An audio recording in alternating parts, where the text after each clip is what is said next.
The Sonic the Hedgehog franchise is absolutely iconic and has spanned over 32 years, which means there's been hundreds of games, and the franchise has also expanded to movies, TV shows on Netflix, and comic books. So a franchise spanning this long obviously has tons of useless facts and informations and spin-offs and Easter eggs and everything in between. So in today's video, we will give you as many useless facts about Sonic the Hedgehog as possible. Some of these are well known, some of them not so much, but hopefully you learn at least one new thing today. So guys, please subscribe to the channel right now. I'll give you a second.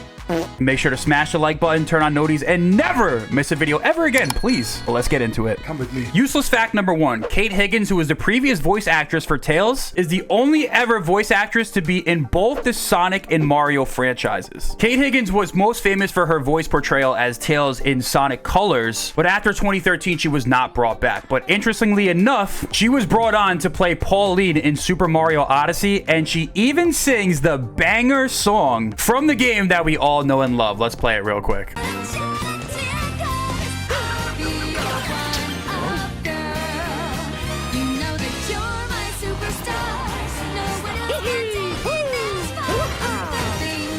So yes, if you didn't know, Tails actually sings the song in Mario Odyssey Jump Up Superstar, but let's move on to the next fact. Useless fact number 2, Sonic Freeriders in Sonic Colors actually wasn't Roger Craig Smith's first portrayal as Sonic. Yeah, so this one's actually really interesting. So Sega had teamed up with Alton Towers, which is a hotel, back in February 2010, which is before the release date of any Sonic game featuring Roger Craig Smith as the voice actor. There was a special room in the hotel called the Sonic Room and had some Roger Craig Smith voice lines, and this is what he sounded like. Hey there, and welcome to Sonic Spinball. I hope you're all ready for some high-speed fun. I just can't wait. First up, you need to be at least 1.2 meters tall to ride. If you're unsure, you'd better check with a member of staff and measure up first. Yeah, I was not expecting that, but let's move on to the next fact.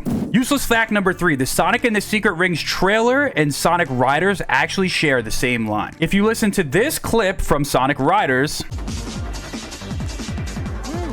finally, something interesting. And this line from the Sonic and the Secret Rings trailer, and this line from the Sonic and the Secret Rings reveal teaser, finally, something interesting. they are actually the exact same, but it sounds a lot better in the Secret Rings reveal teaser. But let's move on to useless fact number 4. Useless fact number 4. Mario and Sonic at the Olympic Games references Sonic 06. If you notice that disgusted look on Silver and Shadow's face when they look at each other, it's definitely a reference to this scene right here. Chaos control. If that's not the most iconic scene in that game, then I don't know what is. But let's move on to useless fact number 5. Useless fact number 5. Sonic the Hedgehog is the only character in Sonic and Mario at the Olympic Games that wears a life vest. This is in reference to the fact that Sonic is actually afraid of water. Let's move on to the next one. Useless fact number 6. In Sonic Unleashed, there is an NPC that sings the Sonic World Adventure theme song in the Spagonia Hub world while he's in the shower.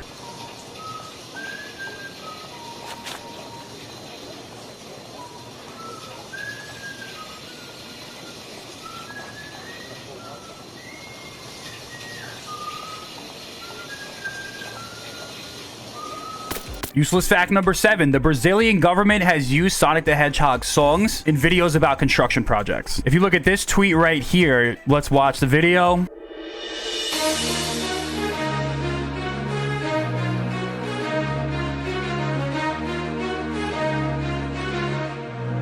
You guys get the gist. I'm not going to play the entire song, but they've actually used it for other videos as well. It was for the construction of a viaduct. That's the specific video that we're watching, but let's move on to the next fact. Here's the next useless fact. In Team Sonic Racing, when selecting a custom horn, you can hear Sonic's default horn sound that is actually sampled from Sonic Spinball during the Sega logo jingle. Let's listen up.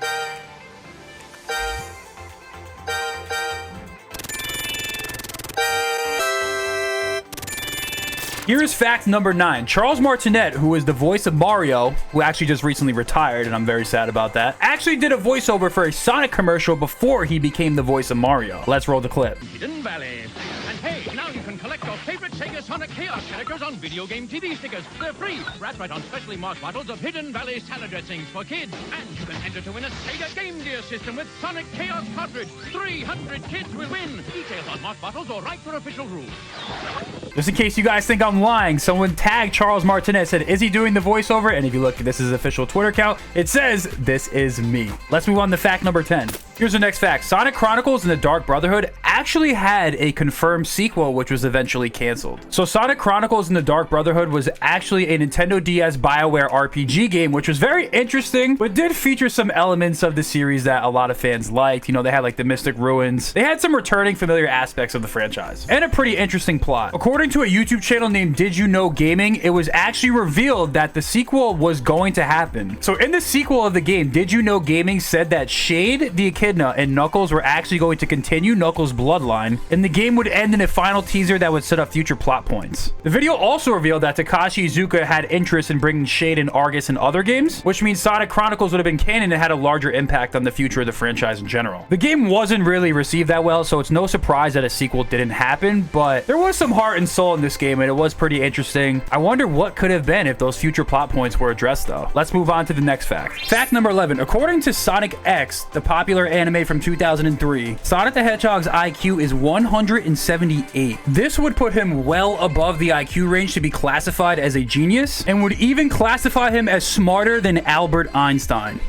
Fact number 12. An infamous Sonic statue was recovered from Sega World, and it's over 20 years old. Was actually just recently recovered and restored. If you guys look, this is what the statue looked like at the time, and this statue was thought to be lost. It was eventually discovered looking very rusty and ragged, but some brilliant members of the Sonic community were able to locate this statue and restore it back to its former glory. It went from this to this, and Sega now finally has this statue again, and it's featured at Gamescom. Fact number 13. Sonic.exe has been referenced by the official Sonic social media team. You guys all know Sonic.exe. It's one of the world's most infamous creepypastas to ever exist. It features Sonic, who is like a possessed demon, and he basically just kills all of his friends. It's pretty terrifying and extremely popular. But in a social media post from January 13th, 2017, the official Sonic social media team made this post right here. That's Sonic.exe in an official Sonic social media post. Also, don't forget about Big.exe right here. But yes, guys, this is something I wish wasn't true, but it is. Let's move on to the next one. Fact number 15. Amy Rose actually has an appearance in the Sonic the Hedgehog movie. So if you guys look in an extended cut scene, Tom and Maddie are looking for a new house, and if you look closer at the property owner or the listing agent or whoever, which is a reference to Amy the Hedgehog from the Sonic series. Here's the next fact. Darkspine Sonic is actually inspired by a Dodge Viper. So Darkspine Sonic is certainly a fan favorite version or super form, whatever you want to call it, of Sonic, who appeared one time and one time only in Sonic and the Secret Rings. But according to Morio Kishimoto, this design right here is what Darkspine Sonic was based off of, if you notice the two stripes on Sonic's head and the two stripes on the Dodge Viper. Here's the next fact. Cream the Rabbit had actually one of the most drastic design changes before finally getting her rabbit design. If you look at concept art here, Cream the Rabbit was going to be a tiger, a squirrel, a jerboa, a tanuki, and she even had a different rabbit design as well before her final design was actually realized. And characters like Shadow the Hedgehog have actually had drastic changes as well. Here's the next fact. Solaris is the strongest enemy that Sonic has ever faced, and the End is apparently number 2. Now, this could be subject to change, but it said that the End is actually a planetary being, whereas Solaris actually eats dimensions for lunch. I'd like to hear what you guys have to say down below in the comments about this, but this is what Ian Flynn, who was the lore manager of Sonic, had to say about this. All right, here's a question from Might of Gabura. When the End said he devoured/destroyed worlds, was that referring to universes, planets, or both? Also, is the End the strongest enemy in the Sonic franchise as a whole so far? Your opinion as a casual and as a lore manager, what's your take on that? The intention was planets, and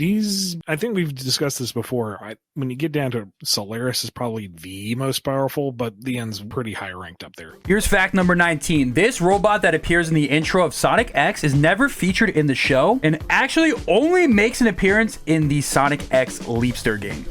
Here is fact number 20 about Sonic. In addition to being codenamed Mr. Needle Mouse before he was released, he was actually supposed to be a rabbit named Feel the Rabbit, and this is what he looked like right here. But according to this Twitter thread right here, it was actually confirmed that Feels the Rabbit, which is what he's widely known as, was not actually his name. Naoto Oshima, who was the creator of Sonic, actually clarified in a DM exchange that Feel the Rabbit was never supposed to be his name. If you look at this Twitter exchange right here, he says, "Sorry for the late reply. In 1991, it might have been called Max's." So there you have it, 20 obscure facts about Sonic. Let me know if you guys want me to do an episode 2. Drop some facts down below and we can fact check it.